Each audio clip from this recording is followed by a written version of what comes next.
మరి కొంతకాలంగా రామచంద్రపురం నియోజకవర్గాన్ని కాకినాడ జిల్లాలో కలపాలని ప్రభుత్వం ఏదైతే మరి ప్రజలు అర్జీలు సేకరిస్తుందో అందులో భాగంగా అన్ని వర్గాల ప్రజల నుంచి కూడా ప్రజల వాణిని ప్రభుత్వాన్ని తెలియజేస్తున్నాం.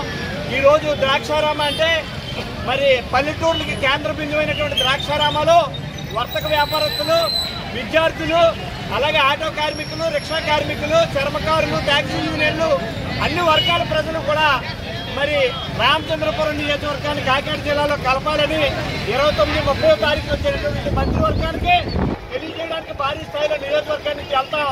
ప్రభుత్వం మరి సానుకూలంగా స్పందించి నిర్ణయం తీసుకుంటుందని, అదేవిధంగా ప్రజాప్రతినిధులందరూ కూడా దీనికి అనుకూలంగా మరి భౌగోళికంగా కాకినాడ అంటే ఒక ప్రభుత్వ కార్యాలయాలు కానీ, విద్యా సంస్థలు కానీ, హాస్పిటల్ కానీ మరి ఎప్పటి నుంచో కూడా కాకినాడతో మంచి అనుబంధం రామచంద్రపురం నియోజకవర్గానికి ముడిపడి ఉంది. కాబట్టి గోదావరి దాటి వెళ్ళాలంటే నానా ఇబ్బందులు పడతా ఉన్నారు. చూడండి, ఇప్పుడు వరదలు వస్తూ ఉన్నాయి, పంచి దాటి వెళ్ళాలంటే చాలా ఇబ్బందులు పడతా ఉన్నాయి. కాబట్టి ప్రభుత్వం మరి అన్ని అంశాలని పరిగణలో తీసుకొని ఖచ్చితంగా రామచంద్రపురం నియోజకవర్గాన్ని కాకినాడ జిల్లాలో కలుపుతుందని మరి జేఏసీ ఏదైతే ఉందో అన్ని పార్టీలు, అన్ని వర్గాల నుంచి కూడా ఏర్పడి ఈ యొక్క పోరాటాన్ని ఉధృతం చేస్తా ఉన్నాం. కాబట్టి ప్రభుత్వం సానుకూలంగా స్పందిస్తుందని భావిస్తా ఉన్నాం.